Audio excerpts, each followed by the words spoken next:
राधे राधे श्रोताओं, आप सभी का हमारे चैनल कलश कथाएं में बहुत बहुत स्वागत है। आज हम आप सभी के बीच भगवान भोलेनाथ के परम गढ़ तथा सेवक नंदी की कहानी लेकर आए हैं। आज की कथा में हम आपको नंदी की भक्ति की संपूर्ण गाथा सुनाएंगे।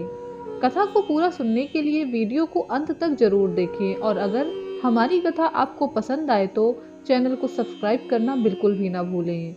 हिंदू धर्म में नंदी की पूजा करना भगवान भोलेनाथ के साथ बेहद जरूरी माना जाता है।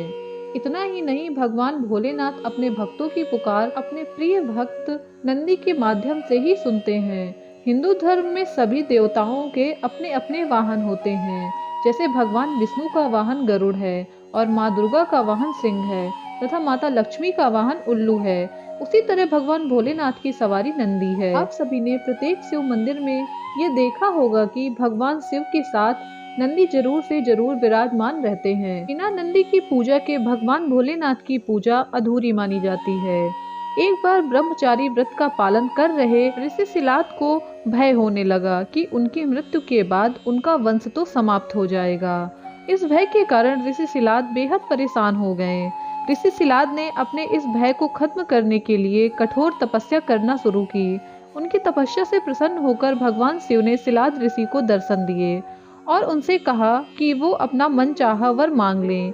इस पर ऋषि सिलाद ने भगवान भोलेनाथ से कहा कि प्रभु, आप तो सब जानते हैं, मेरे बाद मेरा कोई नहीं है, मेरे मरते ही मेरा वंश नष्ट हो जाएगा, तो कृपा करके आप मुझे एक ऐसा पुत्र प्रदान करिए जिसे मृत्यु और काल कभी भी छू ना सके और आपकी दया दृष्टि उस पर आजीवन बनी रहे। भगवान शिव ने ऋषि सिलात की प्रार्थना को स्वीकार करते हुए कहा कि आपको ऐसा ही पुत्र प्राप्त होगा।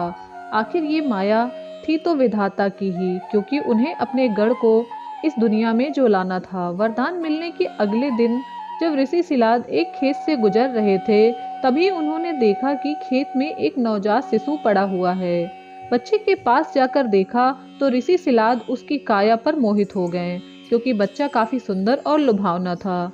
वो मन ही मन विचार करने लगे कि न जाने कौन इतने प्यारे बच्चे को इस खेत पर छोड़ गया है।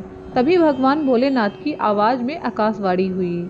आकाशवाणी में भोलेनाथ ने कहा कि सिलाद, यही तुम्हारा पुत्र है। ये सुनते ही सिलाद ऋषि खुशी से झूम उठे और बेहद प्रसन्न हुए। सिलाद ऋषि ने तुरंत बालक को उठाया और अपने साथ ले गए। सिलाद ऋषि ने उस बालक का नाम नंदी रखा और बड़े ही प्रेम पूर्वक उसका लालन पालन करने लगे। सिलाद ऋषि नंदी को पाकर बड़े ही प्रसन्न थे। उनको देखकर ऐसा लगता था जैसे उनको उनकी दुनिया मिल गई हो। दोनों एक दूसरे के साथ बेहद प्रसन्न रहते थे। एक दिन सिलाद ऋषि के घर पर दो सन्यासी आए। ऋषि सिलाद तथा नंदी ने उन सन्यासियों का खूब स्वागत तथा सेवा की। सेवा से प्रसन्न होकर उन सन्यासियों ने ऋषि सिलाद को दीर्घायु का वरदान दिया, परंतु नंदी को उन्होंने कोई भी आशीर्वाद नहीं दिया। ये सब देखकर ऋषि सिलाद बड़े ही चिंतित हुए। उन्होंने उन सन्यासियों से इसका कारण पूछा तो उन्होंने ऋषि सिलाद को बताया कि हे ऋषिवर, नंदी को हम दीर्घायु का वरदान नहीं दे सकते हैं, क्योंकि उसकी आयु बहुत कम है। हम उसकी सेवा से बेहद प्रसन्न हैं, परंतु हम उसके लिए कुछ भी नहीं कर सकते हैं। उसके लिए आप हमें माफ करें। नंदी ऋषियों की ये सारी बातें सुन रहे थे। सारी बातों को सुनकर नंदी बिना कुछ बोले वन में चले गए और महादेव की पूजा अर्चना में तन मन से लीन हो गए। नंदी ये भली भांति जानते थे कि उनको जीवन महादेव ने ही दिया है, इसलिए वो अपना बाकी का बचा जीवन महादेव के श्री चरणों में लगाना चाहते थे।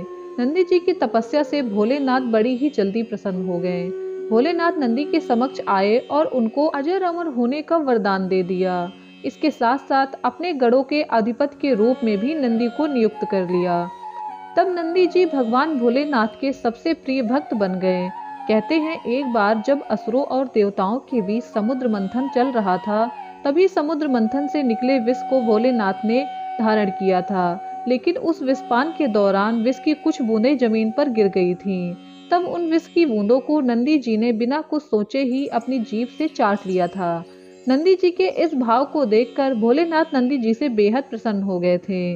नंदी जी के इस भाव से प्रसन्न होकर भोलेनाथ ने नंदी को अपने सबसे बड़े भक्त की उपाधि भी दी थी।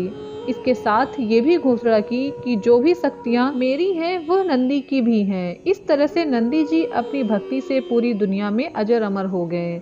भोलेनाथ ने ही नंदी जी को ये आशीर्वाद दिया था कि उनकी पूजा से पहले नंदी की पूजा की जाएगी। इसी वजह से हर शिवालय में नंदी बाबा की मूर्ति विद्यमान रहती है।